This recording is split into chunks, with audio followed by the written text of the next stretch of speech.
believe the hype.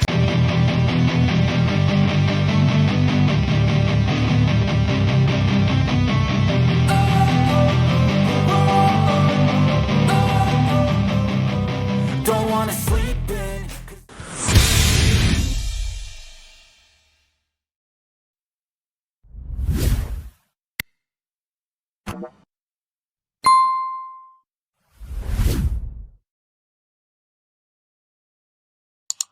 (1984) George Orwell, parte 12.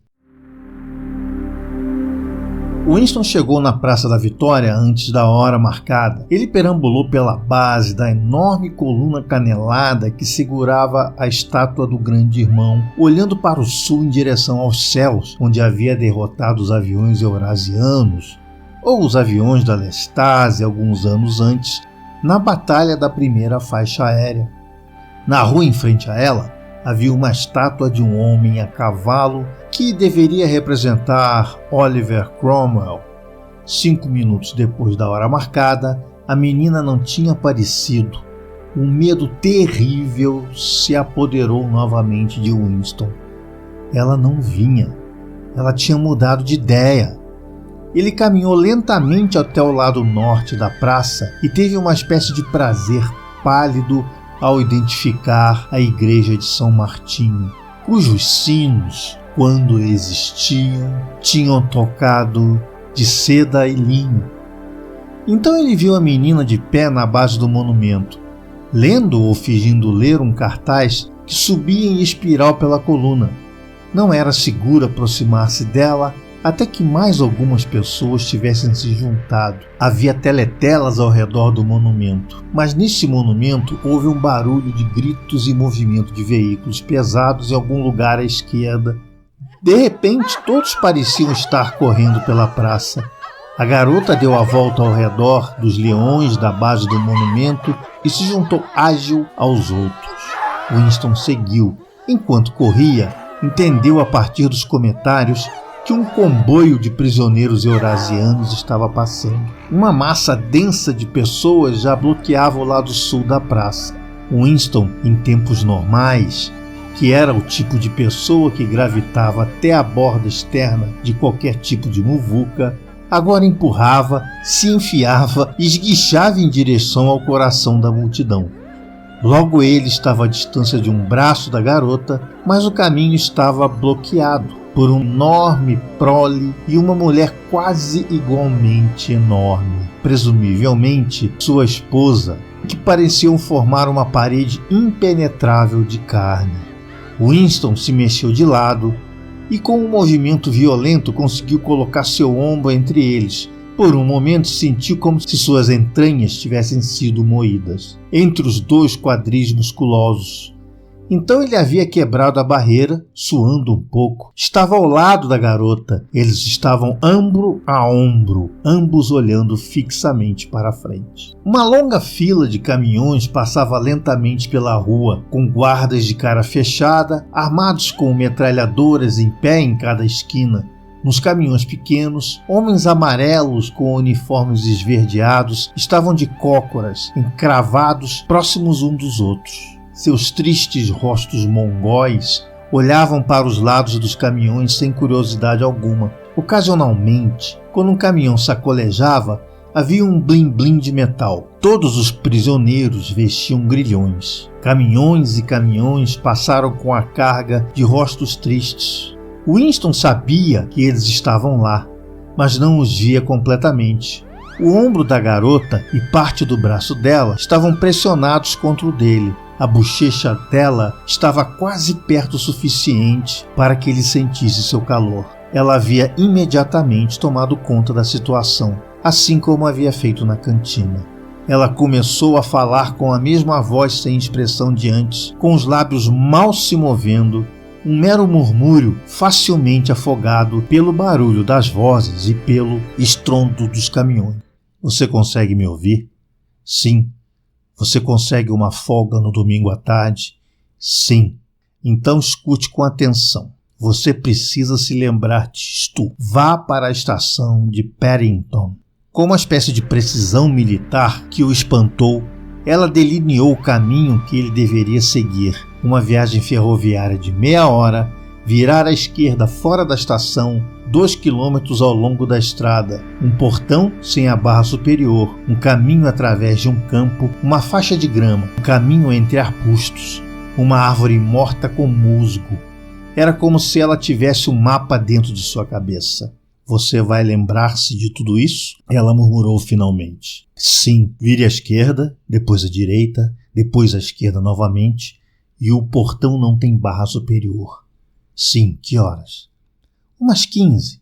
Talvez você tenha que esperar. Vou para lá por outro caminho. Você tem certeza que vai se lembrar de tudo? Sim. Então vá embora o mais rápido que puder. Ela não precisava ter dito isto a ele. Mas no momento eles não conseguiram se livrar da multidão.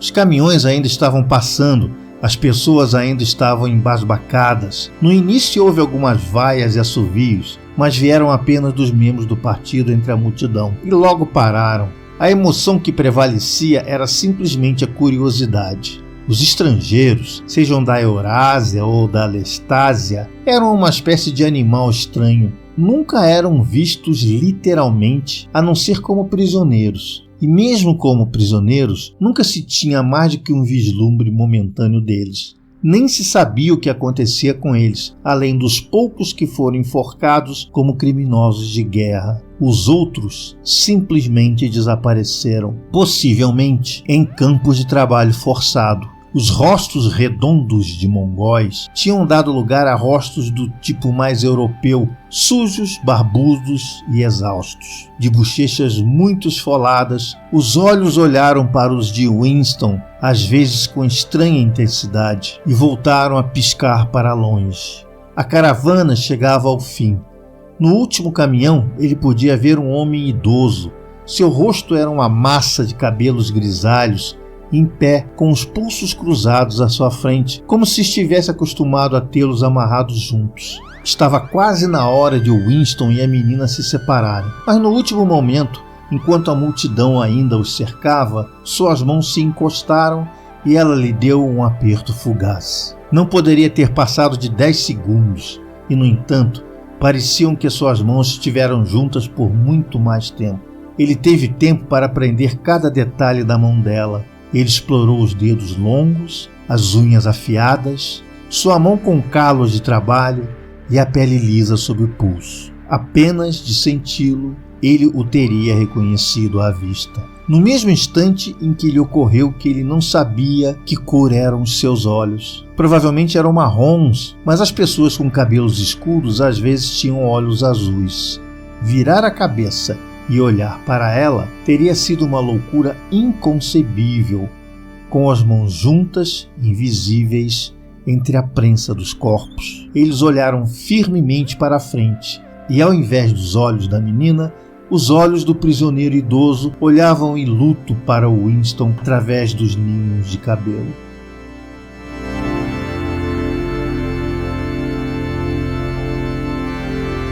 Winston seguiu seu caminho, subindo a pista através de luz e sombra, pisando em poças douradas, iluminadas pela luz sempre que os ramos deixavam o sol passar. Sob as árvores à esquerda, o chão estava repleto de florezinhas azuis. Era como se o ar beijasse a pele. Era dia 2 de maio. De algum lugar mais profundo, no coração da floresta, vinha o som de várias pombas.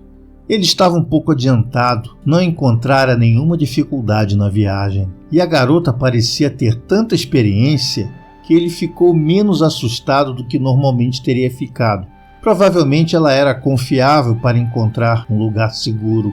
Em geral, não se podia supor que se estivesse muito mais seguro no interior do que em Londres. Não havia teletelas, é claro, mas sempre havia o perigo de microfones escondidos pelos quais sua voz poderia ser captada e reconhecida. Além disso, não era fácil fazer uma viagem sozinho sem chamar a atenção. Não é necessário ter um visto no passaporte para viagens de menos de 100 km de distância, mas às vezes havia patrulha nas estações ferroviárias que examinavam os papéis e faziam perguntas incômodas para qualquer membro do partido que se encontrasse lá. Entretanto, nenhuma patrulha havia aparecido, E na caminhada da estação, ele se certificou, através de olhares cautelosos para trás, de que ele não estava sendo seguido. O trem estava cheio de proles, em espírito de férias por causa do clima de verão. O vagão de madeira no qual ele viajava estava cheio até transbordar por uma única e enorme família, desde uma bisavó desdentada até um bebê de 1 mês de idade, saindo para passar uma tarde com sogros no campo. E como explicaram livremente a Winston, para pegar um pouco de manteiga no mercado negro. A pista se alargou e em 1 minuto ele chegou ao caminho que ela havia lhe contado. Uma mera trilha de gado que mergulhava entre os arbustos. Ele não tinha relógio, mas ainda não podia ser 15. O campo estava agora tão cheio de flores azuis que era impossível não pisar nelas. Ele se ajoelhou e começou a colher algumas, em parte para passar o tempo, mas também porque gostaria de ter um ramo de flores para oferecer à garota quando se encontrassem. Ele havia reunido um buquê grande e sentiu o cheiro doentio das flores, quando um som vindo de trás o congelou. O estalido inconfundível de um pé em galhos. Ele continuou colhendo as flores. Era a melhor coisa a fazer. Podia ter sido a própria menina, ou ele poderia ter sido seguido no fim das contas. Olhar em volta era mostrar culpa. Ele escolhia as flores. Uma mão encostou levemente em seu ombro. Ele olhou para cima. Era a garota. Ela balançou a cabeça, evidentemente como um aviso de que ele devia ficar em silêncio. Depois separou os arbustos e rapidamente abriu caminho pela trilha estreita em direção ao bosque. Ela, obviamente, já estivera ali antes, pois se esquivou dos pedaços pantanosos como se fosse hábito. Winston seguiu-a, ainda segurando o ramo de flores. Sua primeira sensação foi alívio quando observava o corpo forte e esbelto se movendo à sua frente, com a faixa escarlate que estava apertada o suficiente para ressaltar a curva de seus quadris. A sensação de sua própria inferioridade se pesou sobre ele. Mesmo agora, parecia bastante provável que quando ela voltasse a olhar e olhasse para ele, afinal de contas, ela voltaria atrás. A doçura do ar e o verde das folhas o assustavam. Já na caminhada da estação, o sol de maio tinha feito sentir-se sujo e doentio. Uma criatura de dentro de casa, com o pó fuliginoso de Londres nos poros de sua pele, ocorreu-lhe que até agora ela provavelmente nunca o havia visto em plena luz do dia ao ar livre. Eles foram até a árvore caída de que ela havia falado. A garota saltou e forçou uma abertura entre 2 arbustos. Quando Winston a seguiu, ele descobriu que eles estavam em uma clareira natural, um minúsculo cerco de grama rodeado de mudas altas que a fechavam completamente. A garota parou e virou-se. "Chegamos", disse ela. Ele estava de frente para ela, a vários passos de distância até agora. Ele não ousara se aproximar dela mais do que isso. "Eu não queria dizer nada na trilha", continuou ela, "caso houvesse um microfone escondido. Suponho que não, mas pode haver. Há sempre a chance de um desses porcos reconhecer a sua voz, mas estamos seguros aqui." Ele ainda não tinha coragem de se aproximar dela. "Estamos seguros aqui?" ele repetiu estupidamente. "Sim, olhe para as árvores. Eram pequenos freixos que em algum momento haviam sido cortadas e haviam brotado novamente em uma floresta de mudas. Nenhuma delas mais espessa do que o pulso. Não há nada grande o suficiente para esconder o microfone. Além disso, eu já estive aqui antes." Eles estavam apenas de conversa. Ele tinha conseguido se aproximar dela agora. Ela estava muito erguida diante dele, com um sorriso no rosto que parecia levemente irônico, como se ela estivesse se perguntando por que ele era tão lento para agir. O buquê de florzinhas azuis estava esparramado no chão. Parecia ter caído por sua própria vontade. Ele pegou a mão dela. "Você acredita", disse ele, "que até este momento eu não sabia que cor eram seus olhos?" Eles eram marrons, ele notou, um tom bastante claro de marrom, com cílios escuros. "Agora você viu como eu realmente sou. Você ainda pode suportar olhar para mim?" "Sim, facilmente." Tenho 39 anos de idade. Tenho uma esposa da qual não consigo me livrar. Tenho varicoses e tenho 5 dentes falsos. Não me importo, disse a moça. No momento seguinte, e era difícil dizer de quem era a iniciativa, ela estava em seus braços. No início, ele não tinha nenhum sentimento, exceto pura incredulidade. Seu corpo jovem estava tenso contra o seu. A massa de cabelo escuro estava contra seu rosto. E sim, na verdade, ela tinha virado o rosto para cima e ele estava beijando a boca larga e vermelha.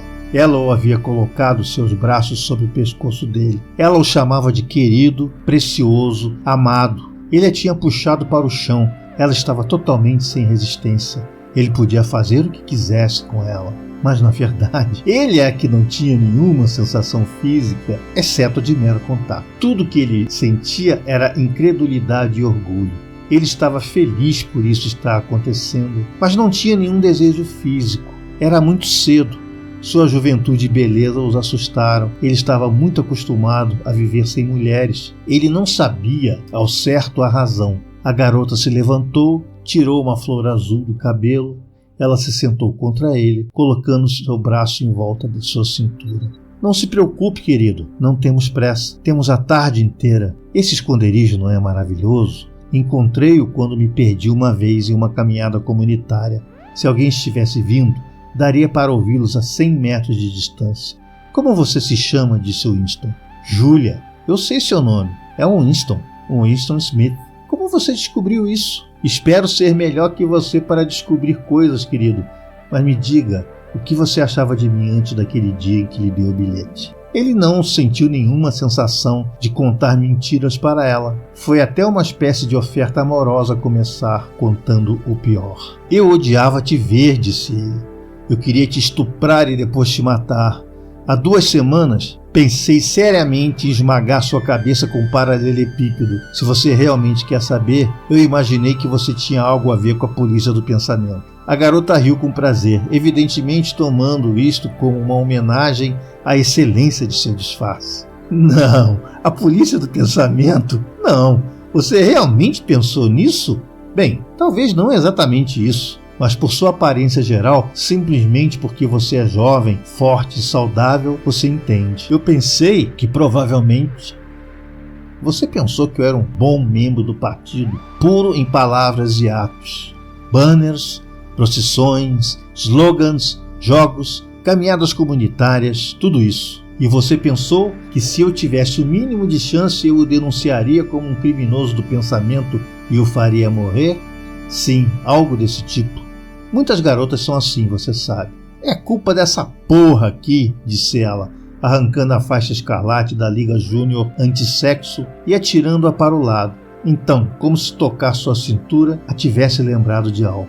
Ela colocou a mão no bolso de seu macacão, tirou uma pequena laje de chocolate. Ela o quebrou no meio e deu um dos pedaços para Winston. Mesmo antes de pegá-lo, ele sabia pelo cheiro que era um chocolate muito incomum. Era escuro e brilhante e estava envolto em papel prata. Normalmente o chocolate se esfarelava e tinha um sabor difícil de descrever, de fumaça de fogo e de lixo. Mas em algum momento ele já tinha provado chocolate como esse. Só o seu cheiro já havia despertado alguma memória que ele não conseguia reprimir, poderosa e perturbadora. Onde você conseguiu isso? Ele perguntou. Mercado negro, ela disse indiferente.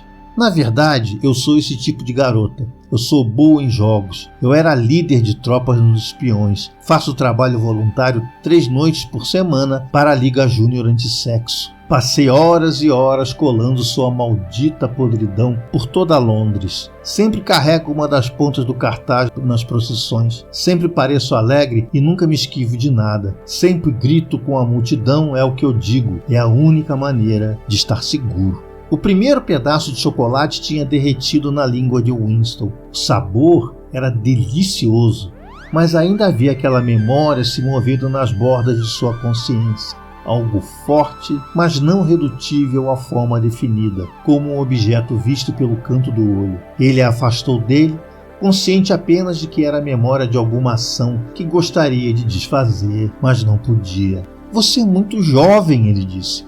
Você é 10 ou 15 anos mais jovem do que eu.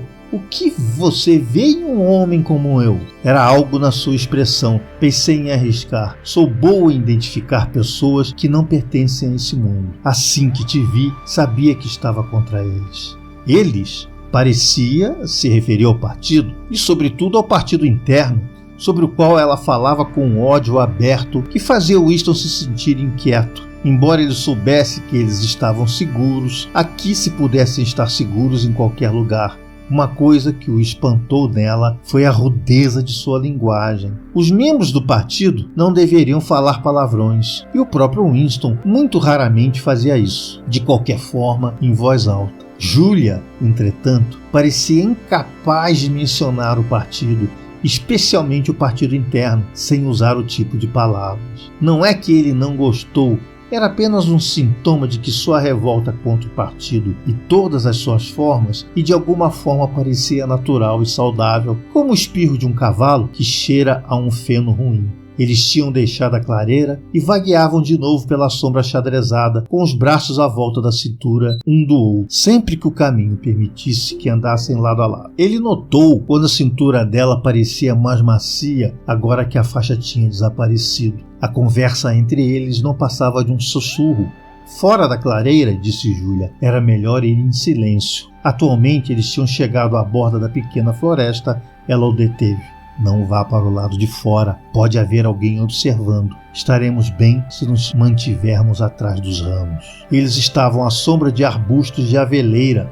A luz do sol, filtrando através de inúmeras folhas, ainda estava quente em seus rostos. Winston olhou para o campo além deles e sofreu um curioso e lento choque de reconhecimento. Ele o conhecia de vista. Um pasto velho e bem próximo, com um caminho de pé que perambulava por ele e um monte de terra aqui e ali. Na sebe desgarrada do lado oposto, os ramos dos olmos balançavam de forma perceptível na brisa e suas folhas se agitavam levemente e em massas densas, como os cabelos das mulheres. Certamente em algum lugar próximo, mas fora de vista, deve haver um riacho com poças verdes onde peixes nadavam. Não há um riacho por aqui? Sussurrou ele. É verdade, há um riacho.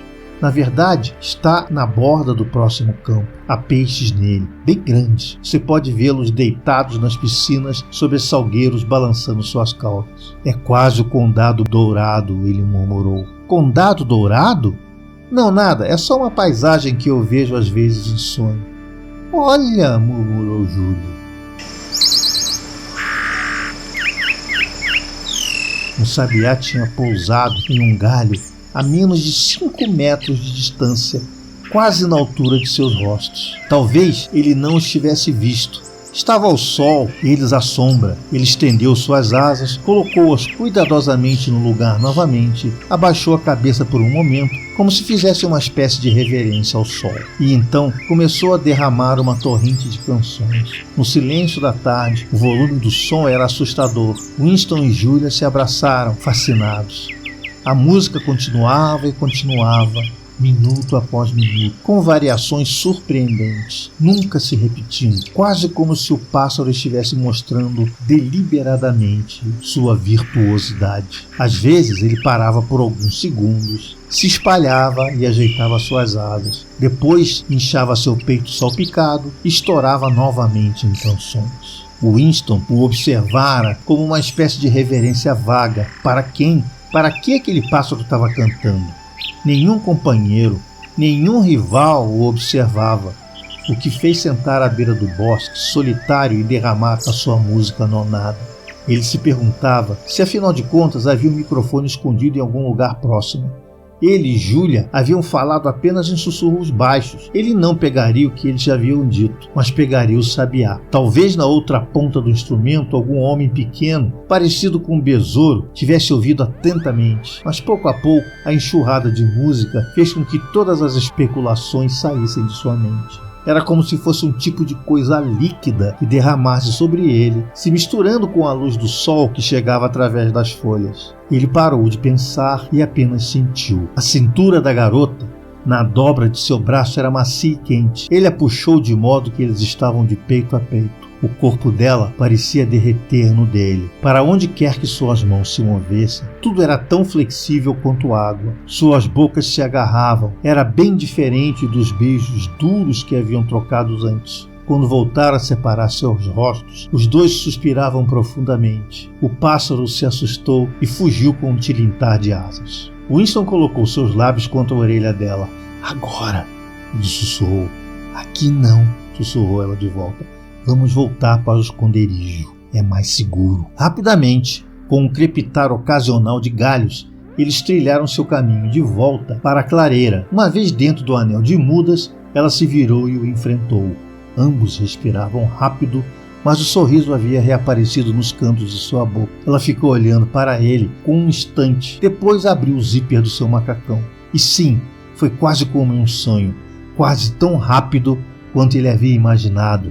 Ela havia rasgado suas roupas e quando as jogou de lado, foi com aquele mesmo gesto magnífico pelo qual toda uma civilização parecia estar aniquilada. O corpo dela brilhava branco ao sol, mas por um momento ele não olhou para o corpo dela. Seus olhos estavam ancorados pelo rosto de Sardas com um sorriso tênue e ousado. Ele se ajoelhou diante dela e pegou as mãos delas nas dele. Você já fez isso antes? Claro que sim, centenas de vezes. Bem, dezenas de vezes, pelo menos. Com membros do partido? Sim, sempre com membros do partido. Com membros do partido interno? Não, nunca esses porcos. Não, muita coisa aconteceria se eles tivessem meia chance. Eles não são tão santos quanto fazem parecer. Seu coração saltou. Ela tinha feito dezenas de vezes. Ele desejava que tivessem sido centenas, milhares. Qualquer coisa que insinuasse corrupção sempre o enchia de uma esperança selvagem. Quem diria? Talvez o partido estivesse podre sobre a superfície. Seu culto à tenacidade e abnegação, simplesmente uma farsa que escondia a iniquidade. Se ele pudesse ter infectado todos eles com lepra ou sífilis, como ele teria feito isso com prazer. Tudo para apodrecer, para enfraquecer, para minar. Ele a puxou para baixo, de modo que eles estavam ajoelhados frente a frente. Ouça, quanto mais homens você teve, mais eu a amo. Você entende isso? Entendo perfeitamente. Odeio pureza, odeio bondade. Eu não quero que nenhuma virtude exista em nenhum lugar. Eu quero que todos sejam corruptos até os ossos. Bem, então eu vou servir, querido. Sou inteira corrupta. Você gosta de fazer isso? Não me refiro simplesmente a mim, mas quero dizer a coisa em si. Eu amo. Isto era, acima de tudo, o que ele queria ouvir. Não apenas o amor de uma pessoa, mas o instinto animal, o simples desejo indiferenciado. Era essa a força que desfazia o partido em pedaços. Ele a pressionou sobre a grama, entre as flores caídas. Desta vez não houve dificuldade. A subida e descida de seus seios diminuíam a velocidade normal, numa espécie de desamparo agradável. Eles se desfaziam. O sol parecia ter ficado mais quente. Ambos estavam adormecidos. Ele procurou os macacões descartados e os puxou parcialmente sobre ela. Quase imediatamente, eles adormeceram e dormiram por cerca de meia hora. Winston acordou primeiro. Ele se sentou, observou o rosto sardento, ainda pacificamente adormecido, almofadado na palma de sua mão, exceto por sua boca. Não podia chamá-la de linda. Havia uma ou duas linhas em volta dos olhos, se você olhasse bem. O cabelo curto escuro era extraordinariamente grosso e macio. Ocorreu-lhe que ele ainda não sabia o sobrenome dela ou onde morava. O corpo jovem e forte, agora desamparado no sono, despertou nele um sentimento de piedade e proteção. Mas a ternura sem sentido que ele havia sentido sobre a veleira enquanto o tordo cantava não havia voltado completamente. Ele puxou o macacão para o lado, estudou o flanco branco e suave dela. Nos velhos tempos, ele pensou, um homem olhava para o corpo de uma garota e viu que era desejável. Isso era o fim da história. Mas hoje em dia não se podia ter puro amor ou pura luxúria. Nenhuma emoção era pura, porque tudo estava misturado com medo e ódio. O abraço deles tinha sido uma batalha, o clímax uma vitória. Foi um golpe contra o partido. Foi um ato político. Fim da parte 12.